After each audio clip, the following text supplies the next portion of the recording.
49 million views on YouTube, 25 million views on TikTok, and more and more and more. There's so much of him. I had to understand it all. I thought about it. I was like, you know what? I have 90 subscribers. He'll at least reply. He did, and he actually came here. He got here. He was here. And I did my thing. I had the interview with him. This interview is extremely last minute, so I don't have good audio for it. I really don't know what else to say about that. From America's Got Talent to getting arrested, this is Danny Wolverton's story, a.k.a. Special Head, and you're watching Alan's Archives.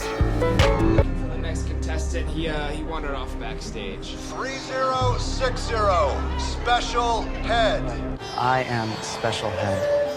What I do is quite phenomenal.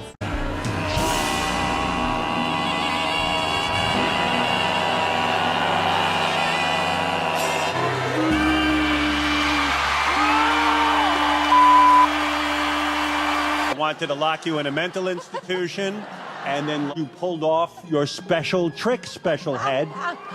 Sitting right here, and I'm looking, and I'm like, how is he doing this? Out of this world. It's amazing. Yeah, I was. Do you look at the entertainment industry differently now that you've been on America's Got Talent? When you start to get the fame that you want, it actually stresses you out more, and it made it harder to actually be happy and content and not have anxiety. We have a 20 on Special Head. Negative, we don't have him in backstage holding. We're looking for Special Head. We need him to stage now. What is going on? I went on America's Got Talent somehow being recognized frequently in the street and being famous and all this stuff that came along with it made it harder for me to sleep. I had insomnia too when I was younger, but it just made insomnia worse because it would keep me up at night. It made me realize why all these famous people you hear of, they end up addicted to sleeping pills. Why you end up hearing about these overdose deaths that happen with Michael Jackson, Elvis Presley.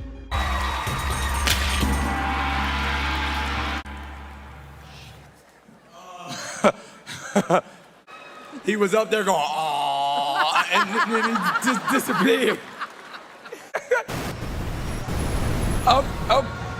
Whoa! Special Head is outside on the marquee, and apparently he's out of breath. People wanted to believe that I was really a monk, that I was really a guru, but I couldn't method act that character forever. Right. I needed to show these other characters and these other bad boys. I was really geared towards music in my 20s. I traveled around Africa, recorded traditional African music in rural villages, and studied ethnomusicology, remixing it to electronic music. Because I was willing to compromise on those first big dreams that I had in my 20s and be like, oh, I'm not gonna be a musician, I'm gonna be a magician. I found a lot of success. Why it went so viral when I was on America's Got Talent was that I approached magic as an outsider, not trying to be a magician. I was just a dude trying to hustle and street perform and make more money as a human statue that could levitate here in Santa Monica. When I moved from Tucson to LA and was like, okay, I'm gonna do it, I'm gonna pursue my dreams in the arts. I thought that I was gonna be a musician, music producer. I have to leave the park. Why? You already broke the law. Now go inside. Then go inside. Mole Man here, and I bet you're wondering what law I broke. Well, the law of gravity, of course. Because otherwise, this is completely legal. Which brings up another problem with infrastructure is cops who don't know the law. You see, it's legal in New York to get into fountains to cool off. You see, police officers will go on a power trip sometimes when they see you're building a crowd and doing something out of the ordinary, so they gotta flex. So many people don't know that me as Mole Man is the same guy that levitated on America's Got Talent. So all these people that really wanted to believe in me as this guru character, Special Head, were getting kind of some of them got hurt because they really wanted to believe in me. I really believed in him. I talked to him online, and I would try to come up with these cryptic answers to say to people that it was well, I'm not necessarily telling you that it's real, but I'm giving enough gray area that if you want to continue believing in me, I won't crush your dreams of Santa coming.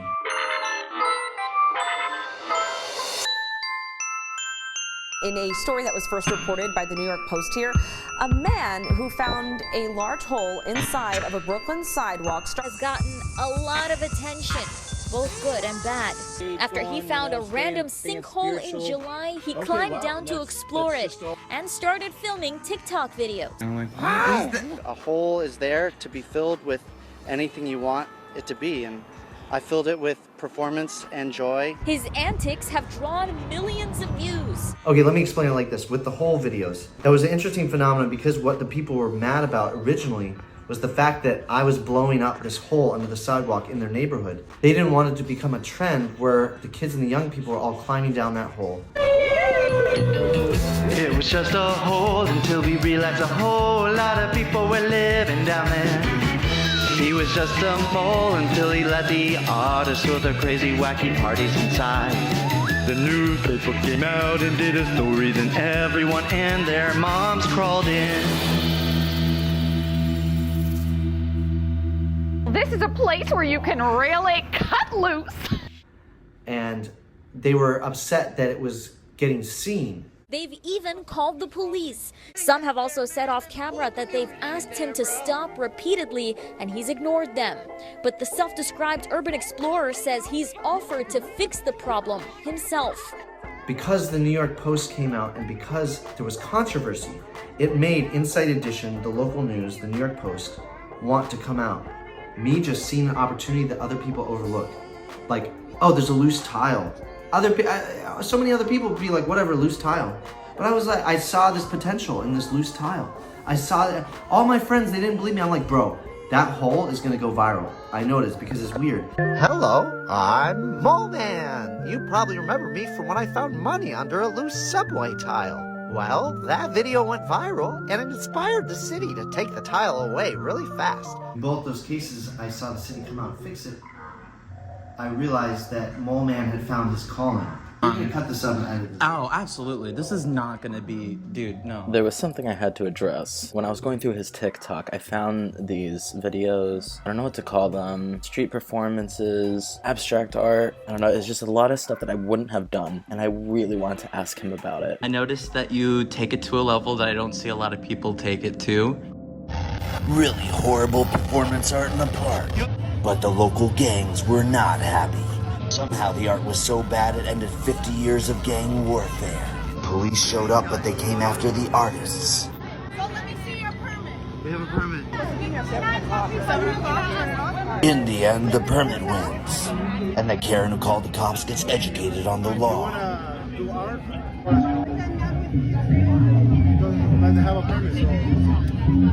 This brings up the questions. Is this art? Is art subjective?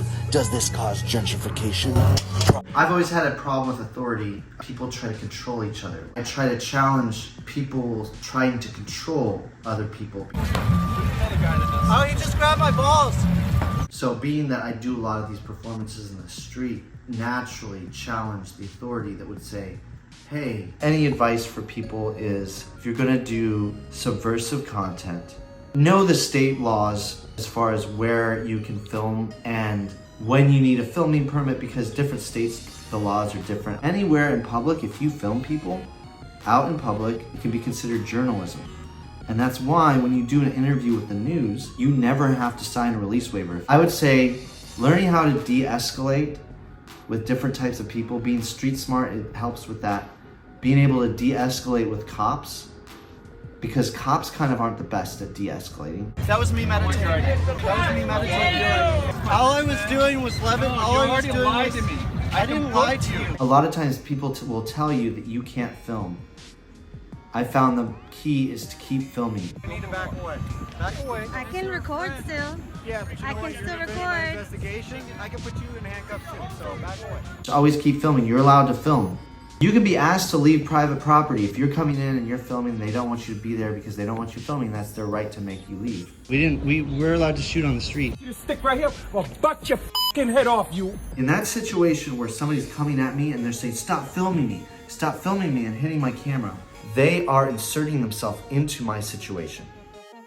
I did see a little bit of your special head. Well, a little part of the special head lingers on after the show. In your memory.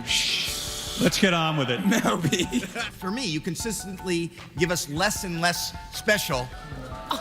And In my head. no, you Because Where's your mind at lately? I don't know. Because a lot of people, if I they would come across say- you now, they'll find a lot of shit, so they'd be overwhelmed. You Yeah, know? I would say so if how you, can if you you like channel the them? videos that you see, wait until I get a really good theater. I feel like nothing beats having a real life experience and seeing someone live. I would say try to see me live.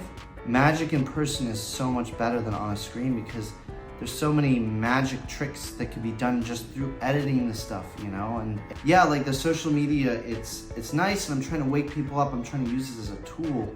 I would come over to my longer form content on YouTube because I've made videos that aim to have a deeper connection, a deeper message. And I'm not really rich.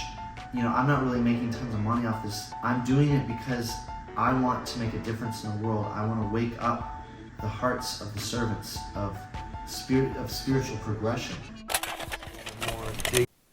Alright, so there's something I gotta mention. Something major happened while I was editing this video. His account disappeared. Are now gone. I don't know if we'll be able to get them back, but you know, it's stuff like this that makes me value archivists, documentarians, and anyone that's trying to, you know, keep a database of this shit. I appreciate the work that you're doing and you've inspired me, and I hope you enjoyed learning about this. When I wake up beside you, I see myself slipping away. And as a creature who's never seen the light of day, searching for a mystery beneath the sand. Lost explorers searching desperately for land.